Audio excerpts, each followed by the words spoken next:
I'd like to welcome everybody to PACES or Pediatric Acute Care Education Sessions. Today we have a guest speaker, Dr. Schulmeister, but I wanted myself and our co-host to introduce ourselves. I'm Heather McKnight. I'm the Division Chief for Pediatric Hospital Medicine at UC Davis. And I'm Leah Zimanatis. I'm Chief of Pediatric Emergency Medicine at UC Davis. And we're excited today to have Dr. Schulmeister. She joined us at UC Davis in 2022, and she's really been instrumental in updating some of our inpatient practices, working on protocols to be able to take care of some of our mild DKA patients on the floor, and really also updating the way that we treat our patients with diabetes, and then helping us with some of our other endocrine conditions. So we're really glad to have her today and welcome her to the stage. All right. Well, thank you for that introduction. My name is Caroline Schulmeister. I'm a pediatric endocrinologist. So unfortunately, I do not have any financial disclosures. So the idea of PACES is to increase evidence-based care of pediatric patients. Today is going to be kind of like a potpourri of some endocrine conditions. The idea is to review common endocrinological emergencies, discuss the management of patients in the ER, and share critical steps before transfer to evaluate and stabilize patients. So I'm first going to start off with diabetes, our favorite diagnosis. I want to note that this is not a comprehensive lecture about diabetes. I'm focusing primarily on some key points. And also today, I'm not going to go into much detail about DKA because I know that there's been a previous presentation on this, and also because it would probably take up the entire hour. So I'm sure you all have noticed this in your own hospitals, but the incidence of both type 1 and type 2 diabetes among youth has been steadily increasing. This data actually only shows until 2016, but it has increased even further, especially during the pandemic. So basically what this means is that you'll be seeing more and more pediatric patients with diabetes in your emergency room. I just want to start off a little bit with some basics about diabetes diagnosis criteria. So in order to diagnose, someone could have a fasting glucose greater than 126, a 2-hour glucose greater than 200 after an OGTT, which I don't imagine you guys are ever doing and is not something we typically do, or an A1C greater than 6.5, or a random glucose level greater than 200 with classic symptoms of hyperglycemia. So that would be like history of increased thirst and peeing and weight loss and things like that. I bring this up because this comes up actually a lot when I get called by outside emergency rooms, that having one of these does not equate a diagnosis. I think that's new for a lot of people and kind of surprising. But I will often get called by outside EDs for like a kid who's, 4 or something, has viral symptoms and happens to have one high blood sugar.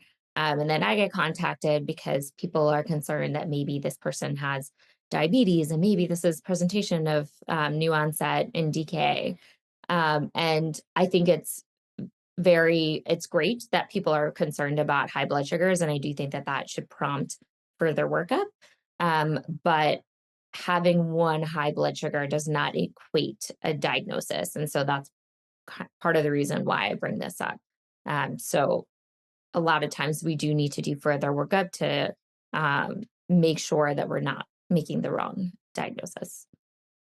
So this is a graphic that I like to bring up when I'm teaching diabetes care, because it kind of shows what your body does in those of us who don't have diabetes. So in the top, you'll see that the glucose levels in green. You can see that for someone who doesn't have a diagnosis of diabetes, they actually keep their blood sugars in a pretty tight range. I would say usually between 70 and 140. And there are still some little peaks, typically around the time when someone is eating. And so on the bottom, you'll see in purple what your body is doing in terms of secreting insulin in order to keep your blood sugar within that tight range. And you can see that your body will need to give yourself a lot of extra insulin at meals to basically keep things in range.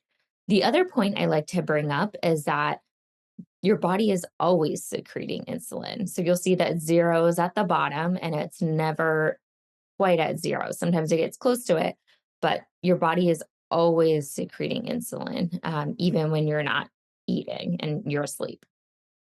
So we tried to mimic that with a basal bolus regimen for those kids who are on shots. So this is kind of a graphic showing that. So what you'll see that I just put up is long-acting insulin that we typically give. We can either give in the morning or dinner morning or night. In this kid, it's actually given in the morning. So you'll see that the long-acting insulin was given right before breakfast. And it should be like pretty steady in the background throughout the day. And then for most of the long-acting insulins we give, it only lasts 24 hours. So by the time you're due for your next dose, it should be pretty much all out of your system. So you have to give another dose. But that's important to note that it's always in the background. And then we give boluses around meal times, other times as well. But for this demonstration, I'm just showing the meals. And those are short-acting insulin, usually something like Novolog or Humalog, that lasts about 3 hours and is given around food. And so we give this insulin to cover the carbs that someone's eating and also correct any high blood sugars that someone might have at that time. And so a question that I often ask the residents, because just to like drill it in their heads, is when does the human body require insulin? And the answer is always. I know that sounds really obvious, but it's not something that people always think about. And I just want to put that in the background because, so I went back to this screen to kind of show you that in the purple, your body always has insulin in the background. And that's really important for people to know because there are a lot of instances where I've had patients or people not realizing that they are not getting insulin in the background, and that is what is causing them to be sick or going to DKA. And so what about ketones? So this lecture is not about DKA, but I bring it up because obviously this is one of the things that we worry about. So what we know is that typically your body uses glucose for energy. However, if your body doesn't make enough insulin or if you don't have access to insulin, you could be eating as much sugar as you like, but your body isn't able to use it as energy. And so as a result of that, your body does have like various processes to try to bring your glucose up and provide energy. But at some point, you use all of your stores and your body reverts towards breaking down fat to make ketone bodies so that your brain has energy. Unfortunately, for kids who have type 1 diabetes, this can, happen pretty quickly and pretty severely to the point where you build up so many ketones that you go into DKA. I want to note that everyone makes ketones, even people who don't have diabetes. So anytime you're fasting for a long period of time, you might have ketones in your body, but that doesn't mean that it's that you're in DKA. So even for myself, I don't have diabetes, but if I were to like fast overnight and happen to check my urine the next morning, it's possible that I would have trace ketones, and that's fine. That's actually normal. That's your body responding to fasting. So I'm not going to review this too much. I think that probably you all are aware of, that DKA exists and that there are diagnostic criteria that define DKA. But I do kind of want to bring up one important point. So in the criteria, they mention hyperglycemia, which I'm going to get to, but then also we would expect an acidosis and then also to have elevated ketones. The big thing that I want to point out is that the most important thing about DKA is having ketones. What is, sometimes what happens is that people get confused because if someone has, a high blood sugar or an acidosis, if they don't have ketones, then they don't have DKA. That is like by definition what DKA is. The other thing I want to point out is that the criteria does bring up the concept of hyperglycemia, but but there are plenty of times actually where patients can have DKA but not have hyperglycemia. And this is super confusing for people, and comes up a lot actually when I get calls from outside emergency rooms. Um, so I want to go into this a little bit deeper. Um, so in order to have DKA, you need to have ketones, right? To develop ketones, what causes ketones is not actually high blood sugar, but rather lack of insulin. Okay. And in order to clear the ketones, you need to give a lot of insulin. Um, so what can happen is that, for example, if there's a patient who has known diabetes, they're at home, they feel crummy, they realize that they're probably in DKA. They might check their blood sugar and say, oh, I'm, in DKA or something, and I need to go to the ED. I've definitely had most patients, if not all patients, give themselves like a whopping dose of insulin right before they show up to the emergency room.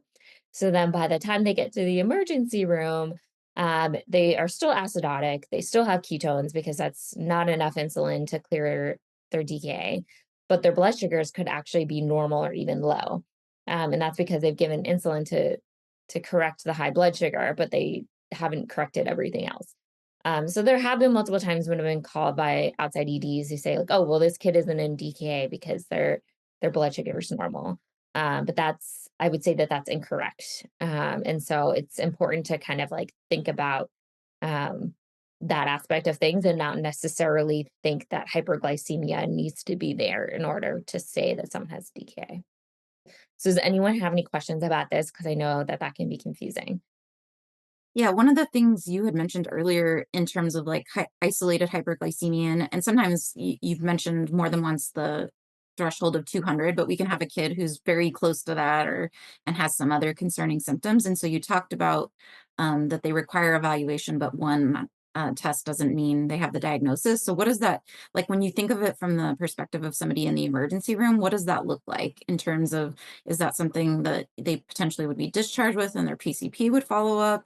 Or is that like, do you have some thoughts about like when that might require admission versus when Yeah, it might be it's outpatient? it's tricky, and I don't have a great way of, I think it depends on the situation, obviously. What I would say is that if someone has hyperglycemia, it's important to rule out DKA, so you get a gas, make sure they're not in DKA, get ketones. And then if a kid is just like otherwise not in DKA, has other symptoms that could be causing hyperglycemia, the best thing would be getting a hemoglobin A1C. Because if that is stone cold normal, then I'm not worried at all. Um, but I recognize that unfortunately a lot of places don't have access, including us. We don't have the ability to check an A1C and have it run really quickly, which is unfortunate. But I would say that if you are concerned, you aren't able to get an A1C quickly, then I would just reach out to endocrinology and we can kind of help you figure out what the next best steps are. And sometimes it is transferred to us so that we can kind of do some blood sugar checks and make sure that this isn't true new onset diabetes.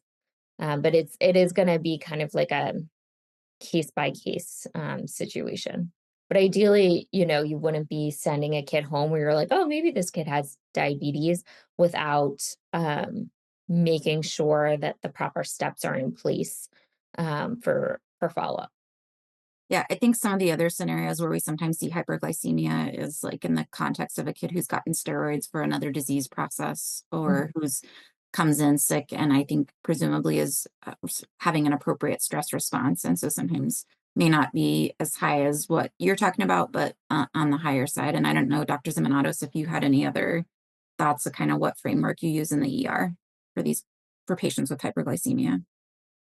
I think we struggle a little bit with that. I think we frequently assume that it's a stress response. And luckily for kind of our most sick patients, we're also getting some of those other tests. So, getting an electrolyte panel or a venous blood gas so that we can compare their um, kind of all those values and see. I was actually going to ask if there was a certain level above which, Dr. Schulmeister, you think that we wouldn't call it a stress response, that it's high enough that, that isolated level would be worth working up in that setting.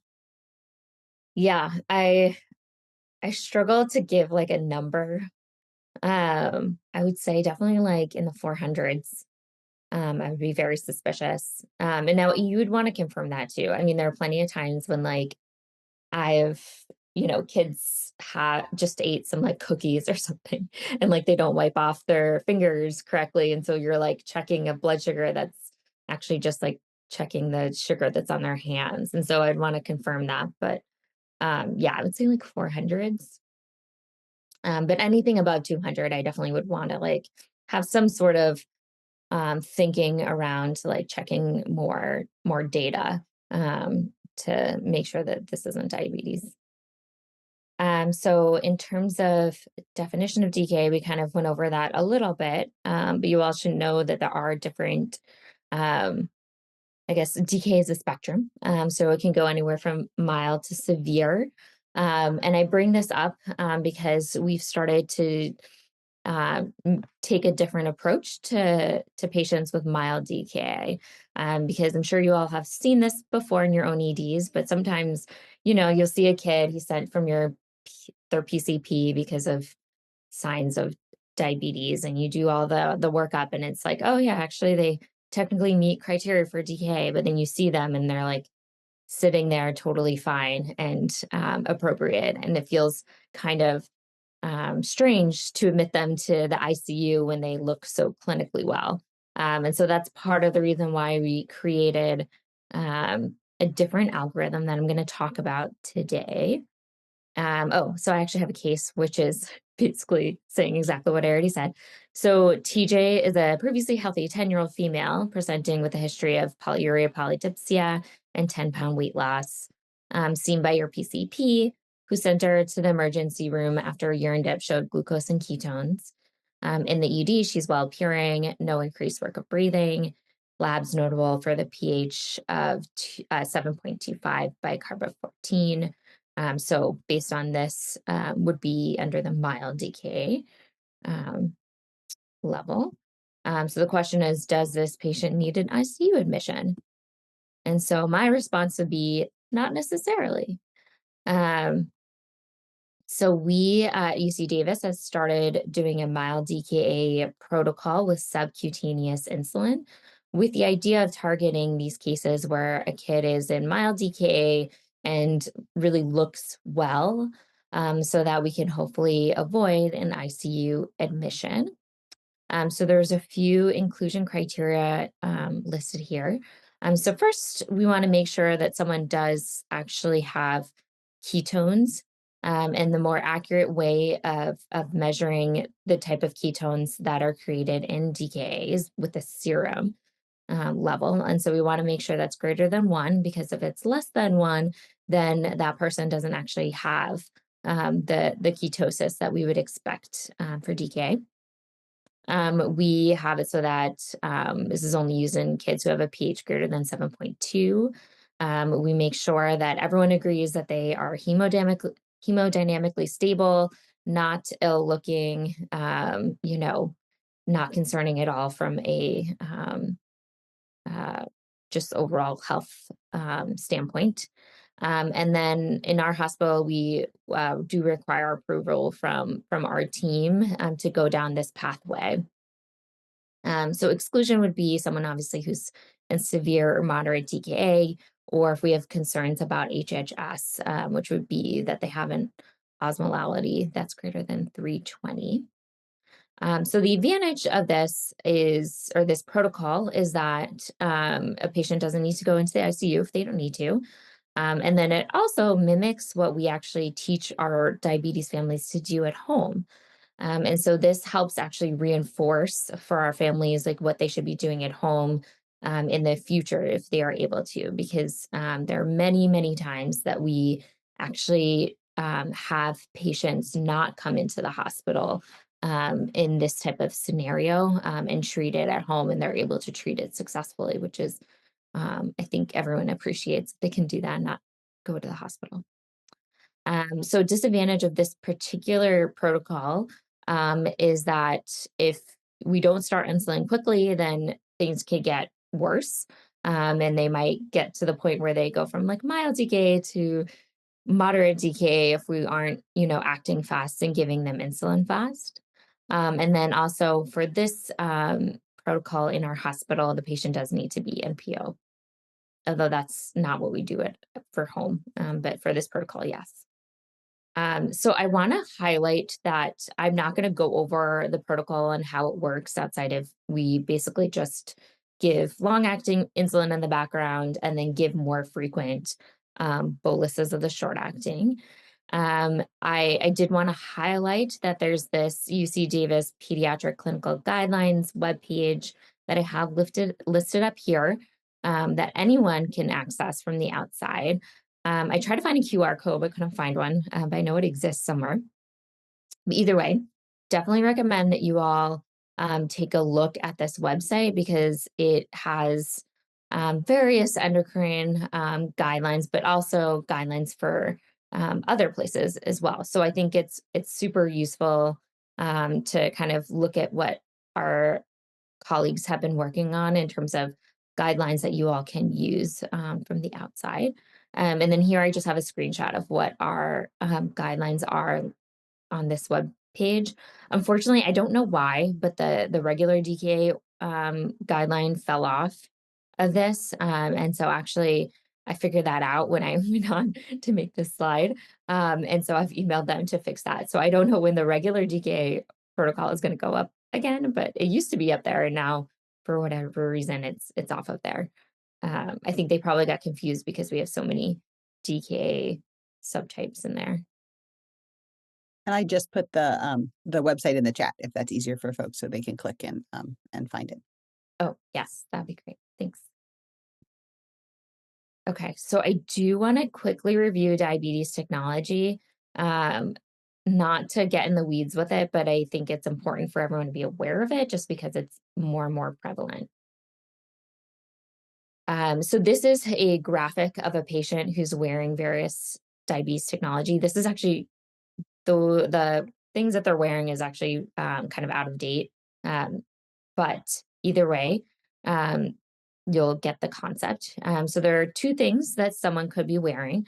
One is the continuous glucose monitor, which you can see on their stomach. There's a arrow to it, and that is a device that someone places subcutaneously and measures their blood sugar multiple times during the day, just continuously in the background. And oftentimes people have like the information going to their cell phones. Parents are able to follow their kids, which is really nice. So like kids could be in school or something and their parents can like see if they're going high or low, and notify a nurse or something if they want to. And then on the other side of the belly, you'll see an insulin pump, which is like the actual device that holds the insulin, and then also, is programmed to give this patient a certain amount of insulin for different situations. And they're wearing it on like a clip on their jeans. And then they have something that's called an infusion set. So this is something that they place that has like a cannula that goes in subcutaneously. And then there's like tubing you can see that goes to the pump so that the insulin can flow from the pump to the infusion set. The infusion set is something they need to switch out like every 3 to 4 days. The pump they keep for years. And I'll get into that a little bit more. So I want to talk a little bit about how the insulin given from a pump is different from insulin given by shots. So hopefully this graphic is familiar to you guys now. So you remember this is what someone who doesn't have diabetes, what their blood sugar and should look like and what their body does in terms of secreting insulin to keep blood sugar within that range.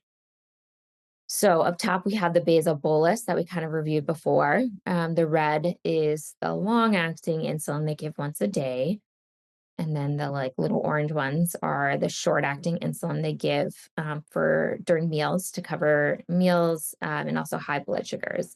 And then oftentimes they give another one at night at bedtime, which I don't have on this graphic. And that's in comparison to the insulin pump.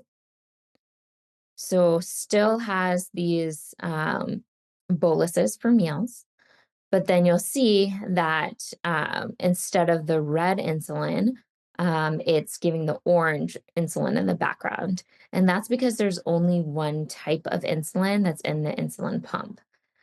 So people who are on an insulin pump only have short-acting insulin in there and are only getting access to that. And so how that works is that basically the pump is giving like teensy bits of insulin throughout the day to basically give um, their basal in the background. So they're giving like constant like short acting background insulin, and then with meals or with high blood sugars, you get a bigger bolus to cover that.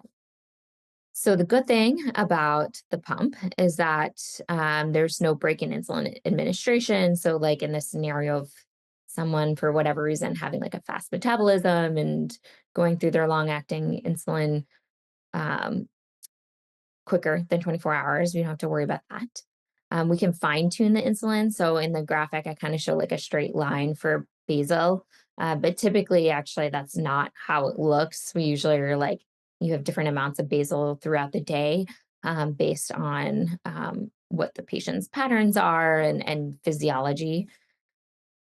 We can give smaller amounts of insulin, so it's really helpful in our smaller kids, like the toddlers who don't require that much, because we often are stuck with those kids on shots, not able to get blood sugars down to a target range just because they're such tiny doses.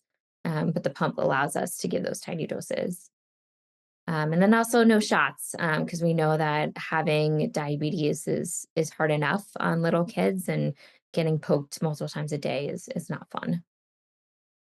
And so so the other good thing that I don't actually have on here is that a lot of our technology works so that the pump talks to the CGM, which is really interesting and fun and a new approach to diabetes care, and has really kind of like made it so that technology is the standard of care and is what we want to get everyone on if they can.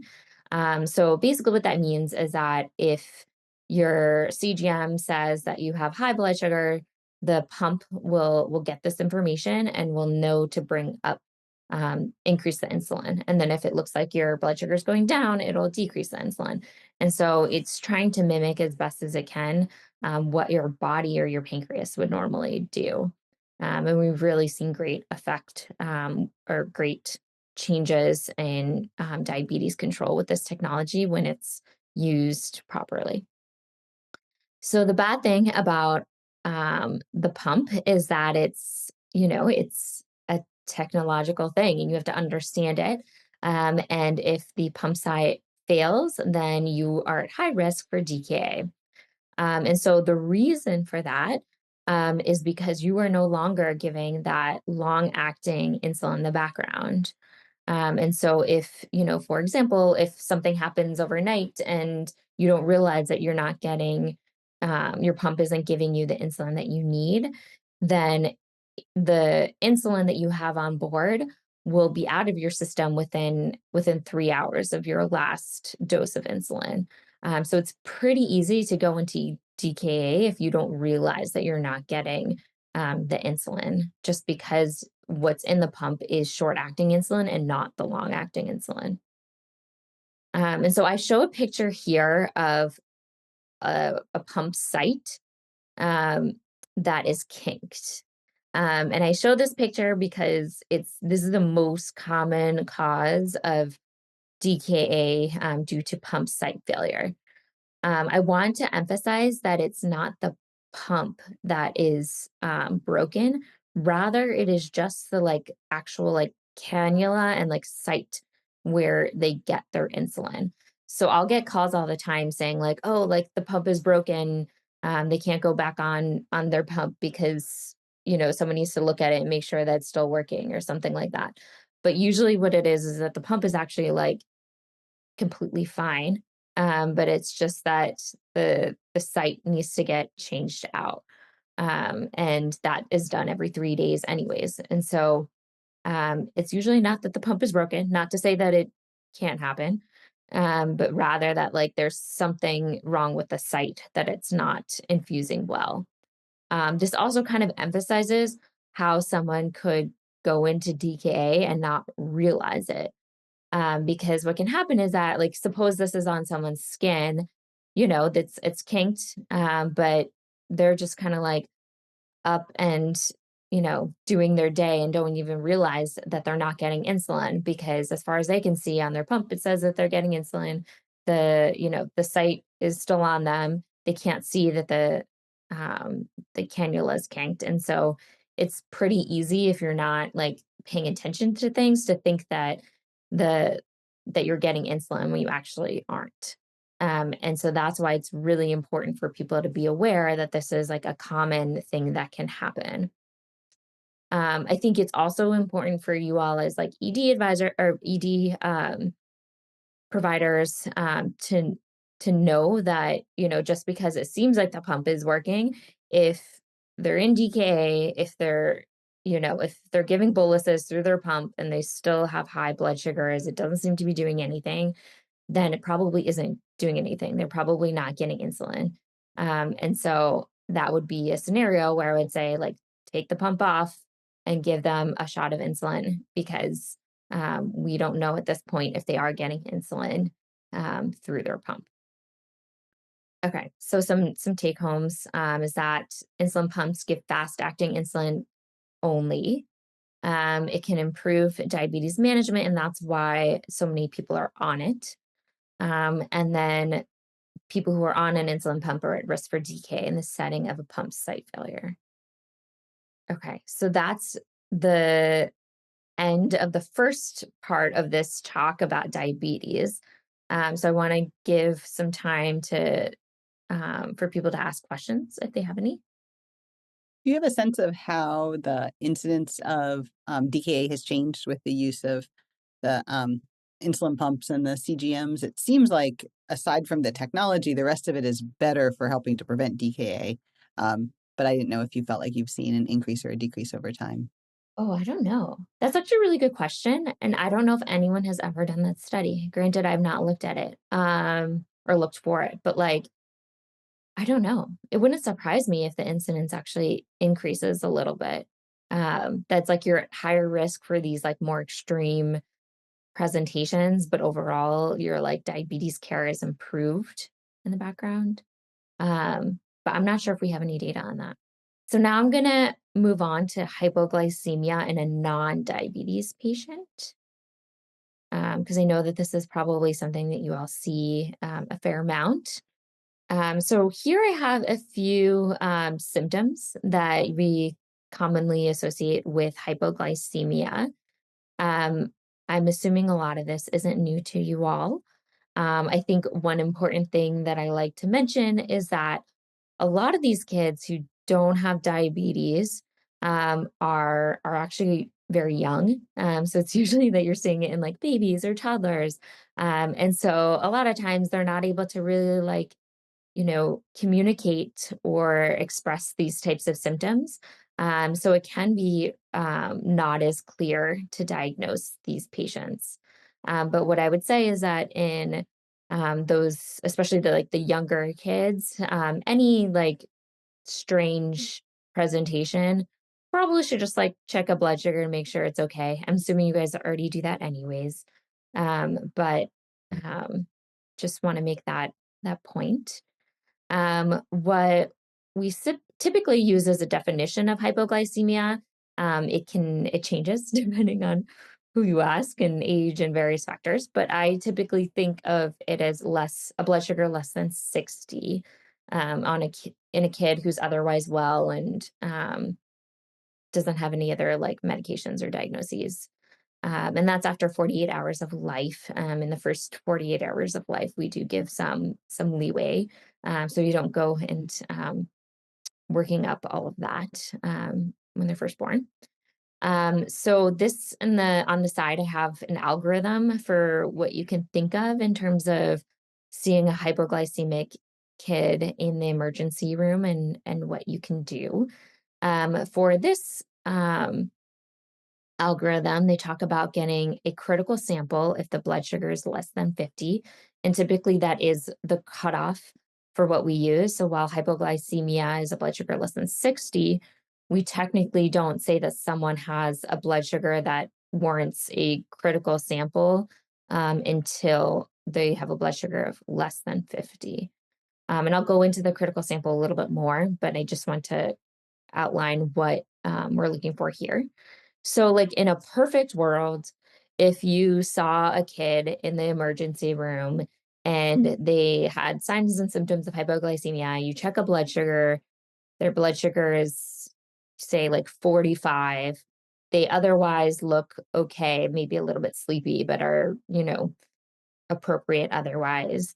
Then what you would do is draw and hold critical labs, which I'll go over, send a serum glucose, and then if the serum glucose is less than 50, you would send these critical labs. This is all like a theoretical situation that almost never happens. And so I want to be clear that I get that this is like a dream situation that almost never is what happens. But I do want to review like what we would look for and kind of talk about things you can do in the likely scenario where it isn't like a perfect situation. So I'm not going to go into this, but this is kind of like one of the pathways I think about when I get consulted for a hypoglycemic case, where basically we get a lot of data and try to figure out what is going wrong.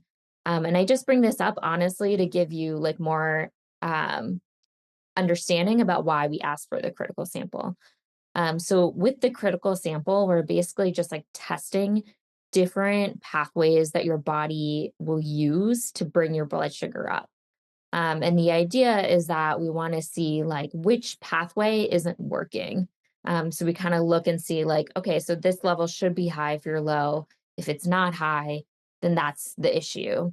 And so that's why we get so many labs, because we're trying to like collect as much data as possible to figure out like which part of your metabolic system is not working correctly. And then there are different ways that we can, or different clues we can get to kind of figure out what the cause is. So this is a list of the critical sample labs that you might see us ask for.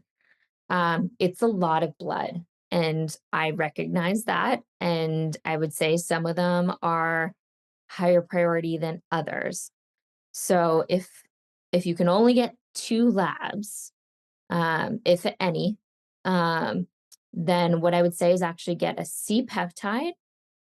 Don't get So C peptide is actually a better marker of having too much insulin than an insulin level, which is a something that a lot of people aren't aware of, but I bring up because it comes up a lot.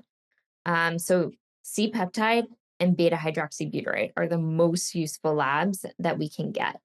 So if we can get those, that would be great.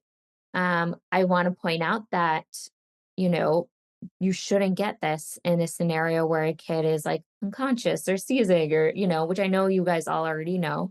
And we understand that as the endocrinologist. But if you like happen to see a patient and they actually look fine or look somewhat okay and you're able to pull this off, it would be greatly appreciated because it'll be helpful for us going forward to figure out what to do next. So if you're not able to get any labs, I get it. It's, like there's a lot going on.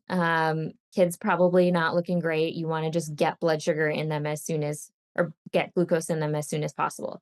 I appreciate that. The one thing I would request though is if you can remember, it would be great if you could get a urine ketone level on them. And you can get this even after you've corrected their blood sugar.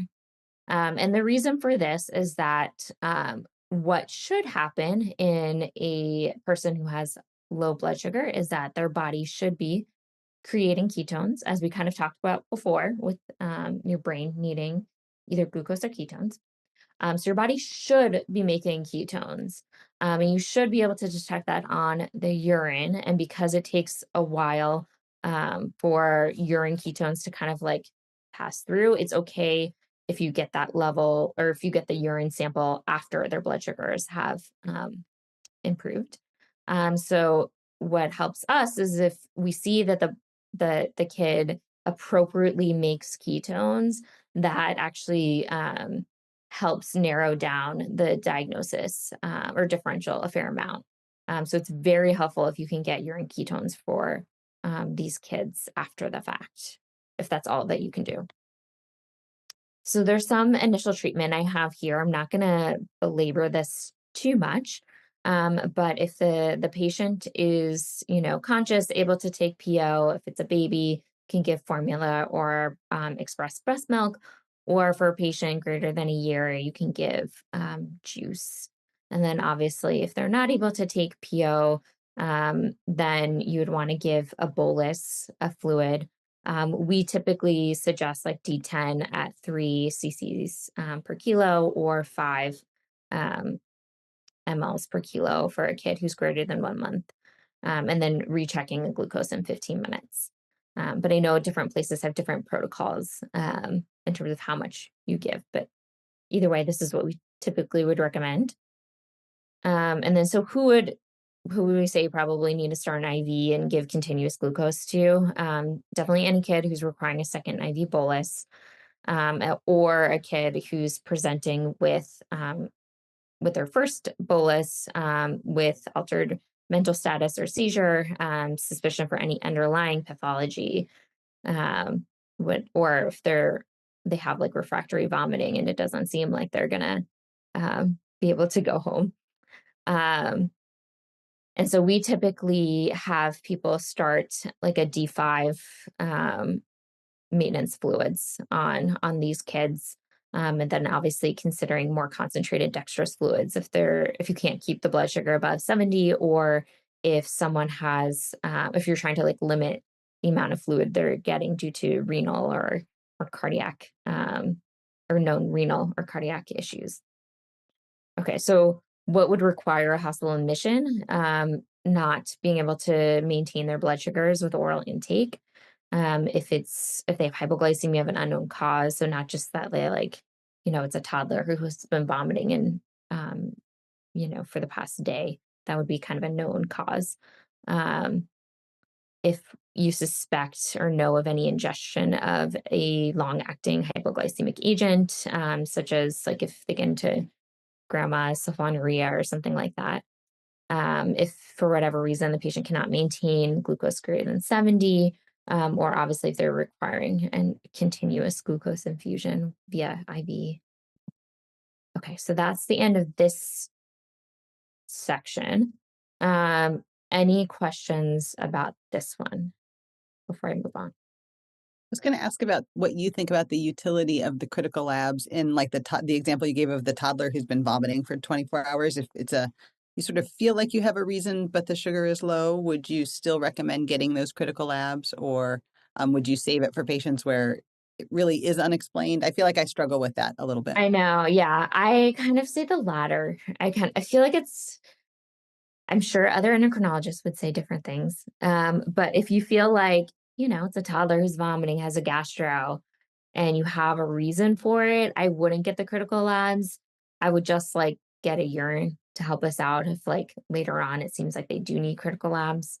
But it is like a lot of blood and a lot to go through if we have another reason that seems, reasonable for why they might have a low blood sugar. Okay, I'm going to move on. The last topic is on adrenal insufficiency. So just to review some signs and symptoms of adrenal insufficiency, hypotension and shock.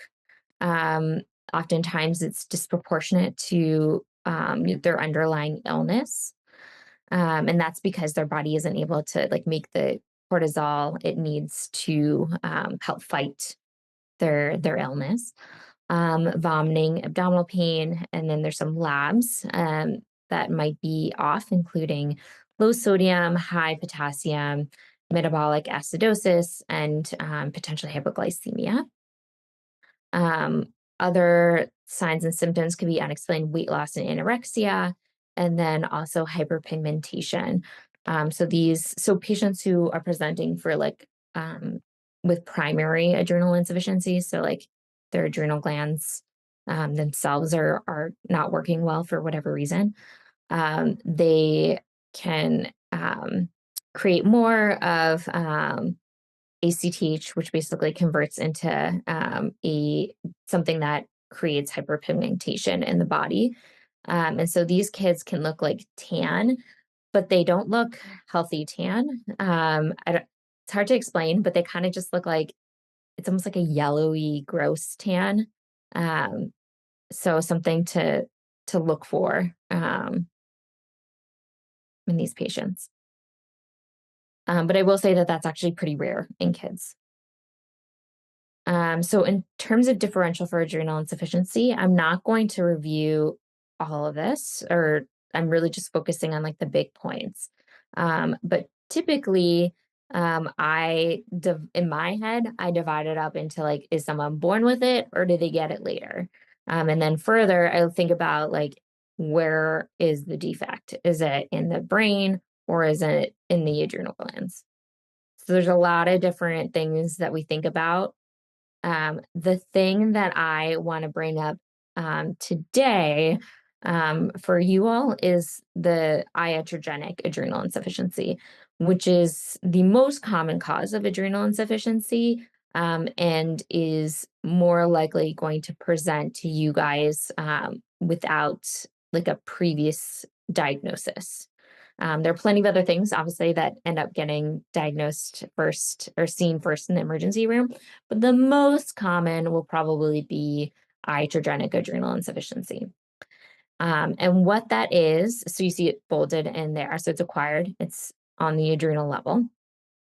And basically, what that means is that for typically these kids are given steroids for something else. So big heavy hitters would be like a kid with new onset cancer, like leukemia, is on, you know, a month's worth of like prednisone for as part of their like chemo, and now is off of it. So that would be a good example of a kid who could be coming in and has iatrogenic adrenal insufficiency. Other ones would be like a GI kid with IBD, who, is on steroids for that, or like a room kid who's on steroids for that. So we really worry about the kids who are on steroids for 10 days or longer, because once you're on steroids for that long, what basically happens is that I describe it to patients is that your adrenal glands get kind of like sleepy. So they get kind of like used to us doing the work for it.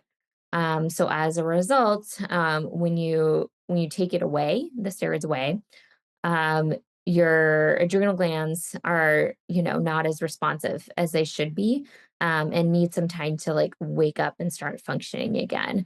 But during that period where your body's kind of like, or your adrenal glands are trying to wake up, you really are at risk for having an adrenal crisis in this, especially if you end up getting sick on top of that. Like if you were to get a cold and then all of a sudden your body isn't able to mount the stress response that it should because it's used to us doing the work for it.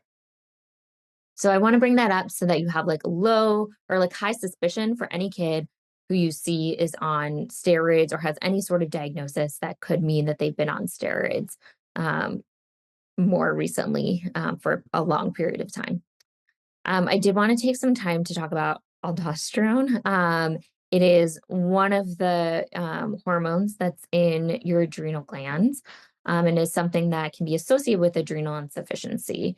So typically when we think about adrenal insufficiency, we're focusing on like cortisol, if your body can make cortisol or not, and then also can it make aldosterone or not. Um, this can occur in a primary adrenal insufficiency, so like if issue with the actual adrenal gland. The labs typically present with a high K, low sodium. We treat it with Florinef as an outpatient. I am bringing this up because I sometimes get called about this, but the important thing is that if a kid is presenting to the emergency room, they have adrenal insufficiency, they're on Florinef normally, the way to treat it is actually just with more hydrocortisone. So the nice thing is that if you're stress dosing them with higher hydrocortisone at a high level, then you're already giving them enough mineralocorticoid effect with that hydrocortisone. So you don't need to give like extra Florinef or anything like that. If anything, you could hold the Florinef if you wanted to, but typically we just continue in the background. So the only thing that you really need to stress dose if a kid comes in and has known adrenal insufficiency, or you suspect they have adrenal insufficiency, is hydrocortisone. So at UC Davis, we've actually started something with our adrenal insufficiency patients, where we've now made it routine for those who are followed by us as an outpatient to create what we call like an adrenal insufficiency action plan. And this is kind of to like mimic like a asthma action plan with a similar concept, where basically we try to make it easy for our patients to understand when they're home, when they're green, so everything's going well and they're feeling well, like these are the steroids that you should be getting and how often you should be getting them. Yellow is like stress steroids, but they can still stay at home and they're, otherwise doing okay, like they have a flu or something like that, but don't need to come in. And then red would be like obviously the scary situation where they're unconscious, they like got in a car accident or something like that, and they need to give the Solucortef injection, and they call 911, and then they come to you guys. So this is, I didn't take a picture of I tried to find one that was empty, but couldn't find one, but we have like these that live in our patients' charts in the letters tab, if you happen to have access to our Epic. But is good for you to know because it's also possible that patients will bring these in with them because we do give them hard copies as well. And there is some instruction there for emergency room providers and surgeons if they happen to need it. So in terms of emergency management in our in this action plan, we actually have this all written out. We give some like basic recommendations for hydrocortisone IV doses based on age. So typically we say 25 mgs if less than 3 years old, 50 if 3 to 10 years old, or 100 if greater than 10 years old. For our patients, we often will give them like specific dosages based on their weight, but this is a good like starting point for, if you don't have their like specific dose. You can always just start off with this and you won't be, you won't be wrong. I say in general, if you're worried about a kid or someone being in an adrenal crisis, just give the steroids. You can't really go wrong with like giving more steroids in that scenario, and it's okay. And then we have some further instructions here. We would probably want to get some electrolytes and start fluids, and then probably contact us to see what they should do from there on.